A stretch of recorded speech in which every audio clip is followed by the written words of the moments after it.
We charged ahead too fast, we're too arrogant sometimes.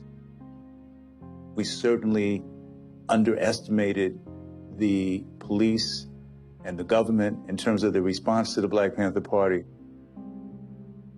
But I think what remains true, the central guiding principle was an undying love for the people. We were making history, and it wasn't nice and clean. It wasn't easy, it was complex. From Chicago, Illinois, the mighty Charlotte.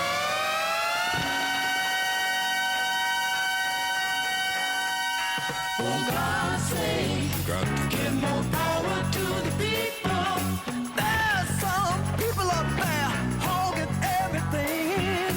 The thing that led to the Panthers was what we were seeing on television every day, attack dogs, fire hoses, bombings. We stand on the eve of a black revolution, brothers. Now we have the emergence of voices within the community that were saying we're not going to continue to turn the other cheek.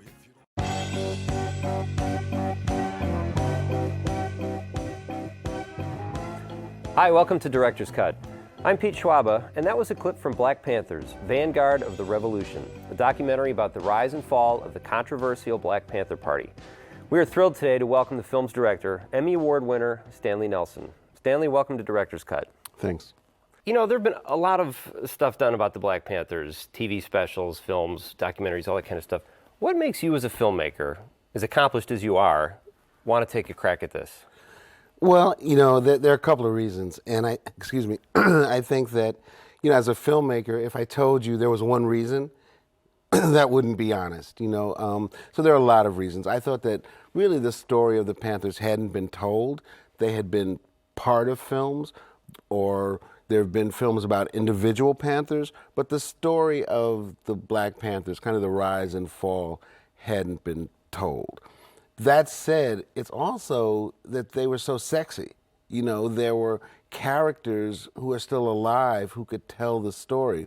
There was great footage, great stills, and great music that could help us tell the story. So as a filmmaker, all of those things kind of go into the package that made me say, yeah, this is a story that I want to tell.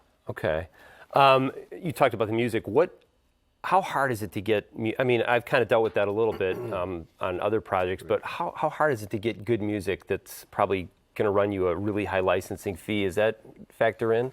You know, it's not as bad as people think, you know, to get music. You know, it might cost a few $1,000s per song. I think that, you know, some of those stories that you hear about $25,000 for a song or $50,000, you know, that might be for a feature film, a fiction film, a big-time fictional film. But for a documentary film, I think now people are understanding that we don't have that kind of money. Yeah. So it does cost money. So it depends. That said, excuse me again, we wanted to use a Jimi Hendrix song, Voodoo Child, for the film, and we just couldn't reach an agreement with Jimi Hendrix's estate. It was really funny. They said, we only want Hendrix music used if there's no sex, drugs, or violence. And we're like, well, that takes the 60s out of the picture. Right. There's no quilting in this. But luckily, you know, for PBS, we're able to kind of use on PBS the music that we want to use. Does it help that you've won Emmys, do you think, and your reputation is being accomplished as you are? No, I think that probably hurts more. People want more money when they hear that. Okay. So that's interesting. I think that might hurt. We'll take another look at a clip in a few seconds here, but of the three most famous Panthers, who are probably Eldridge Cleaver, Bobby Seale, and Huey Newton, who do you find the most interesting? I think they're all really interesting. I think Huey is probably the person that I find, you know, just the most fascinating, because he was kind of the mastermind of it at the beginning. He goes to jail really early on and is in jail for a long period of the Panthers' history. But, you know, people still talk about him who knew him in this kind of very mythical, strange way, you know. And as the film goes on, we see the very kind of negative piece of Huey. But there's also this real reverence that people still have who even, you know, were faced with the real kind of downside of Huey. And that's interesting to me. Yeah. Well, let's take another look at Black Panthers, Vanguard of the Revolution.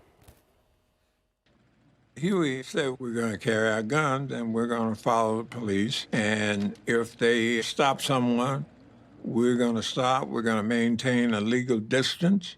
And we're going to observe these so-called law officers in the performance of their duties.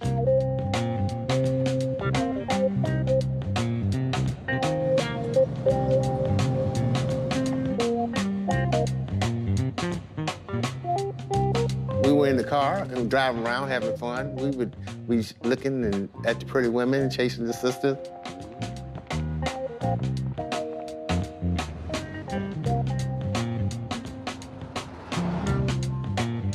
Then something might happen, and then all of a sudden, the focus would just become serious.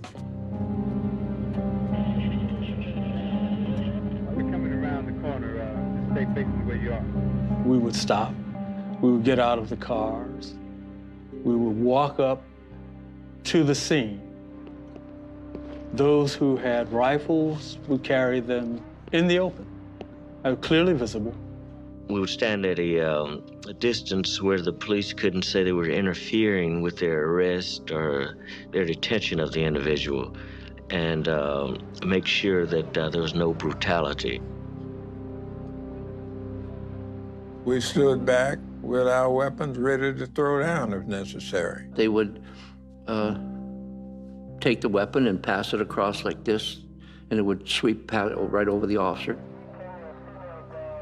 No one would do anything until a policeman ejected around in the chamber. Then we would all eject rounds in the chamber, and all up and down the street, you could hear this clackety clack, clack, clack, clack. And then when the traffic stop or the incident's over, they bring the weapon down across by you like this and get back in their car and drive off. It was pretty intimidating. We refer to ourselves as the Vanguard, and we were setting, by example, a new course that we wanted the entire community to follow.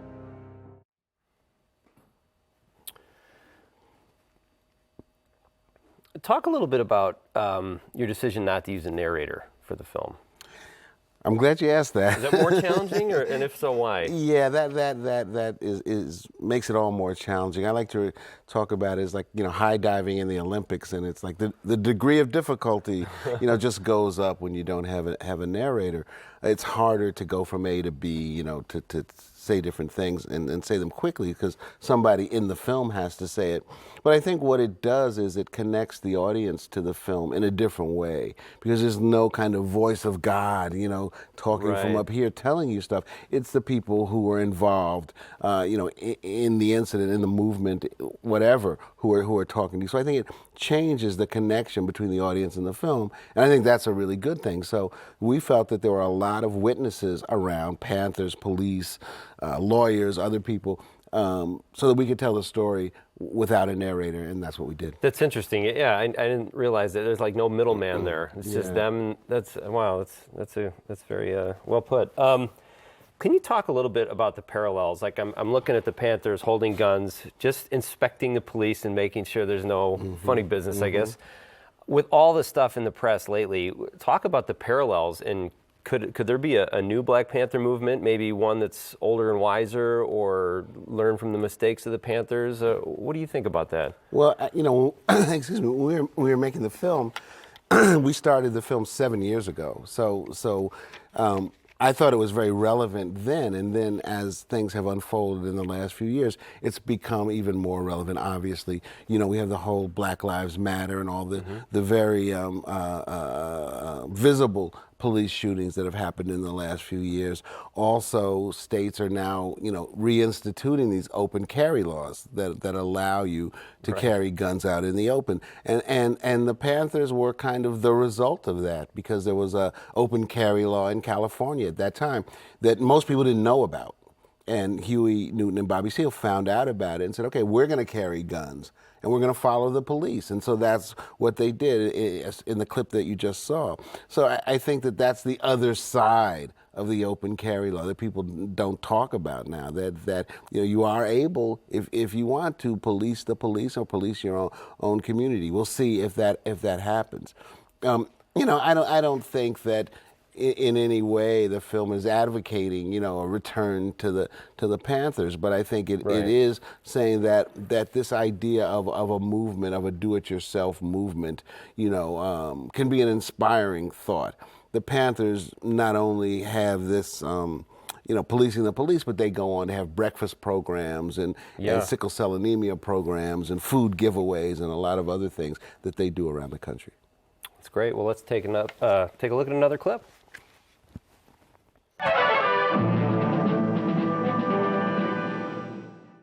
This week on Firing Line, my guest is Mr. Eldridge Cleaver, the information minister of the Black Panthers. Eldridge Cleaver comes out with this book, Soul on Ice, a series of his essays from prison. And the New York Times says that it's brilliant. It gets onto the bestseller list. So when Eldridge joined the Panthers had gotten themselves a star, a literary star. I've been called by the National Review the Goebbels of the Black Panther Party.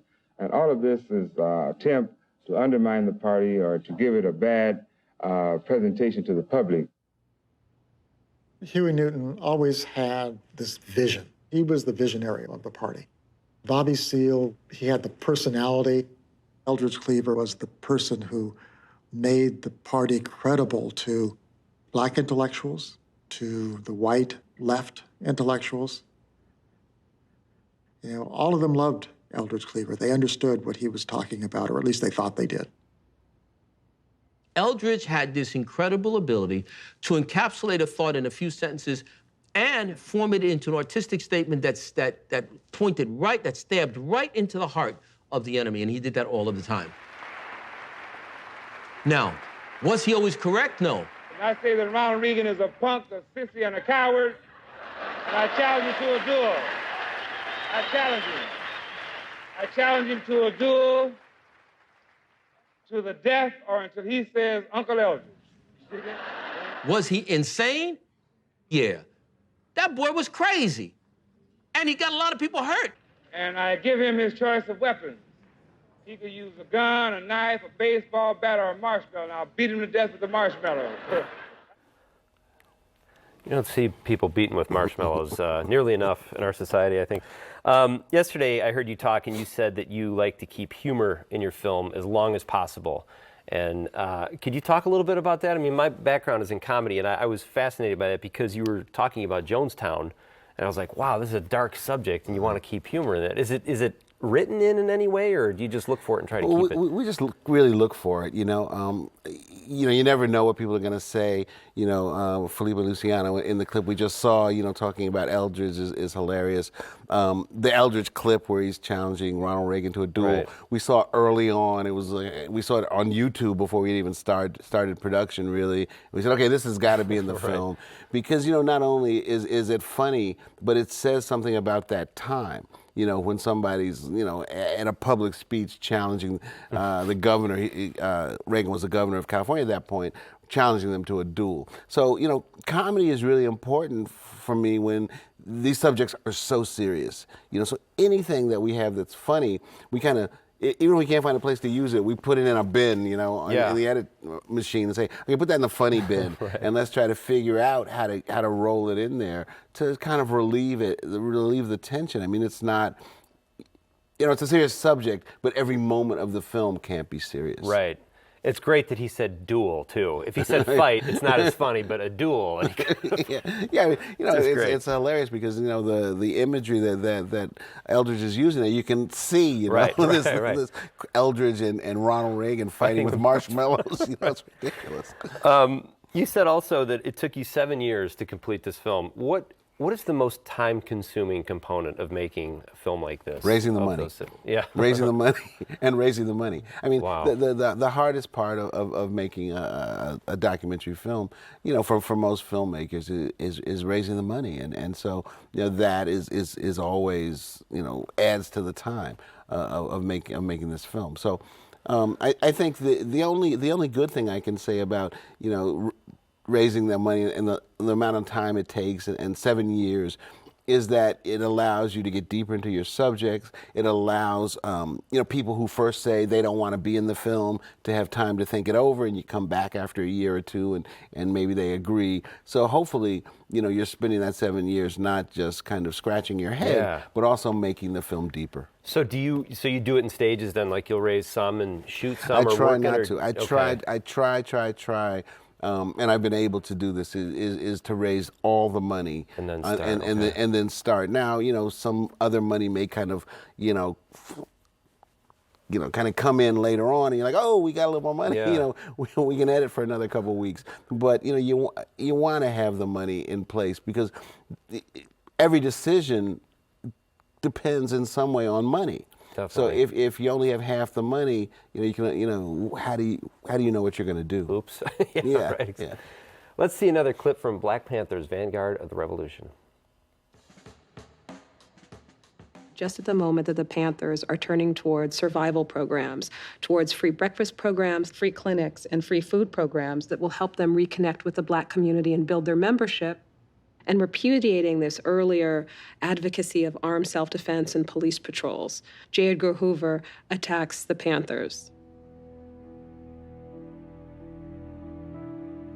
Hoover saw any form of Black organizing as a threat to the status quo as he saw it. Change that would have involved equality, that would have put power in Black people's hands, was very much a threat to Hoover. He started something called COINTELPRO, directed against what he called Black nationalist hate groups. COINTELPRO was the abbreviation of Counterintelligence Program. The purpose of this new counterintelligence endeavor is to expose, disrupt, misdirect, discredit, or otherwise neutralize the activities of Black nationalists. Neutralize could mean making somebody an informant, or putting somebody in jail, or having somebody killed. Hoover was sending letters to various offices almost on a weekly basis to come up with new ideas to go after members of the Black Panther Party. What was it like for you watching the Super Bowl halftime show and seeing Beyonce and the background dancers? Talk a little bit about that. Well, you know, like millions of Americans, I was sitting there watching the Super Bowl, and when Beyonce came out and, you know, the dancers were wearing their berets and they had the kind of afros and this whole Black Panther iconography, you know, we were in shock, you know, and we were like, oh my God, are we seeing this? And you know, and it was, we were with a bunch of people who had worked on the film, and we were like, oh my God, you know, is it just us? Right. And then we started to get phone calls and tweets and emails, and it was like, oh, I guess everybody saw that. Yeah. So it's interesting because I think the Black Panthers are really kind of in the air and in the ethos right now. I have to admit, I didn't notice them because when Beyonce's on screen, they could have been wearing clogs and thongs for all I... They actually were, so you missed that. Oh, I'll have to, good thing I TiVoed it.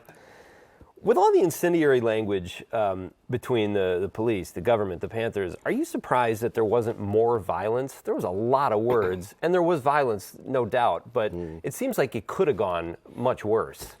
I think, you know, there was a lot of violence. Yeah.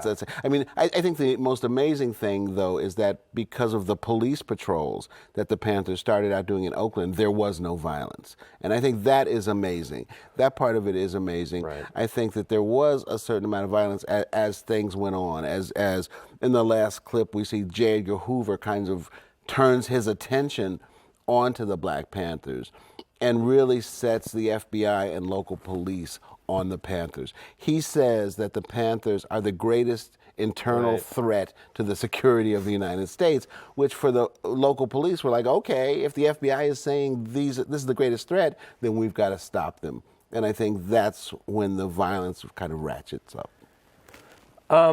Talk a little bit about the challenges you face. I mean, you've been doing this for decades now.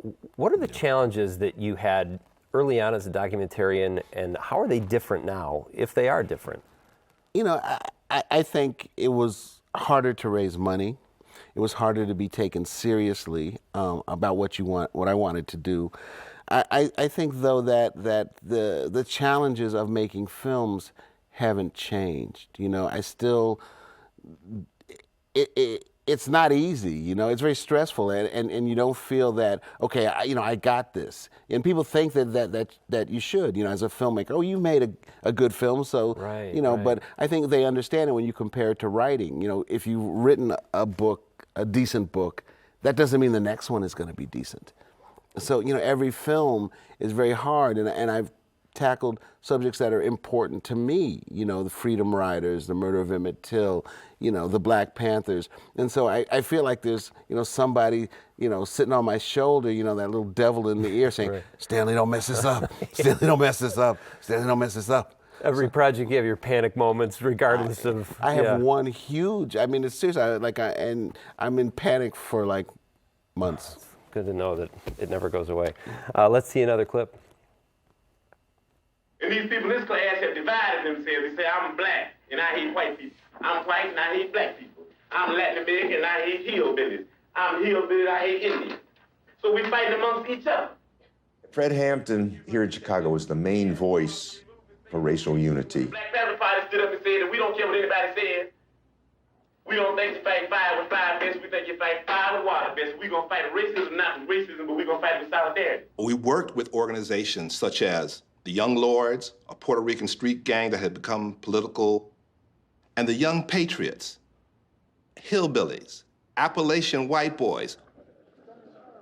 I want to introduce a man who's come over tonight from another part of town, but he's fighting for some of the same causes we're fighting for.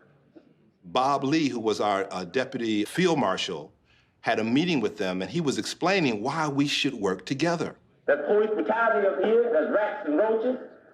There's poverty up there. That's the first thing that we can unite on. That's the common thing we have, man. But I want you people to stick together, and I'll stick with Black Panthers, and they'll stick with me, and I know they will. The coalition that Fred was building in Chicago represented the Latinos, the poor whites, and poor blacks, but also because he had been in the NAACP, he had linkages with folks who were in the congregations, or church folks, and with working class folks. So Fred was building a broad-based coalition in Chicago, and that was the threat.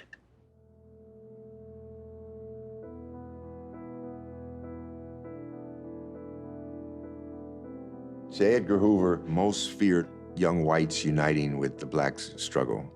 And he was most afraid of what he called a black messiah rising up out of this movement.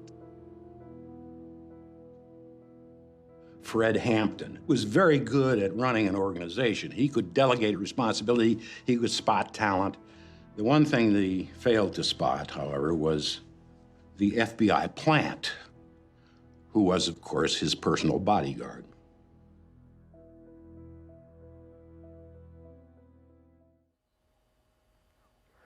This film is, as I understand, the first part of a three-part series called America Revisited. Can you tell us about the next two films or talk about them a little bit? Sure. America Revisited is kind of a very loosely linked piece on African American history. So the first is the Black Panthers Vanguard of the Revolution. The next is a film on historic black colleges and universities and their role in American history. So we're working on that now.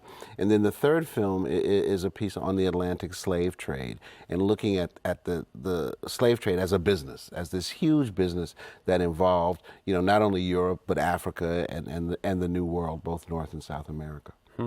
So when will those films? Are you already working on them, or are they down the road? Wrong question. So we're working on we're working on them now. We're working on the film on historic black colleges right now. We've been shooting and we're actually in editing. So we're hoping to finish that in the fall, and then we'll start on the slave trade. So it's kind of one, then the next, then the next. What would, in your opinion, Fred Hampton's legacy have been, do you think, had he lived? I mean, he was he was the messiah, supposedly, of the party that they feared, and he was a uniter. What would have happened, do you think? You know, it's hard to say what exactly would have happened, but I think the thing to understand is that, you know, Fred Hampton was a little bit different from everybody else. Fred Hampton was young. He was in Chicago. He was uniting not only African Americans, but Latinos and poor whites. He had this history of, he was the youth leader in the NAACP for Illinois, I believe. And so he had, you know, this history in the traditional civil rights movement. I think he was really, you know, a special human being. He's like 20 years old in the clip that we saw. You know, he was unfortunately assassinated. And the fact that the U.S. government could be so fearful of a 20-year-old black kid from Chicago just because he was bringing people, that's what I found fascinating about him, how energetic and charismatic he was, you know. We have about 30 seconds left. I wish we had more time, but what's your favorite element of this film? What's the part of the story you like to tell the most? I love the whole film. I mean, Yeah. I'm really proud of the film. I think it ties a lot of things together. And I think, you know, for me, the bottom line is that it's entertaining. I mean, that's what we're trying to do. Finally, it's an entertainment. Finally, you know, you can change the channel. We're hoping that the film, you know, grabs you and doesn't let you go. Yeah. Well, great job. It was a real honor to have you here, and it was great meeting you. Excellent job in the film. Thanks so much. And good luck with the other 2 installments, too. Okay, thanks. And thank you for watching Director's Cut. For more information on Black Panthers, Vanguard of the Revolution, please go to wpt.org and click on Director's Cut. While you're there, send us an email or find out how to submit a film. And also, don't forget to like WPT on Facebook or follow us on Twitter. I'm Pete Schwaba, and we'll see you next time at Director's Cut.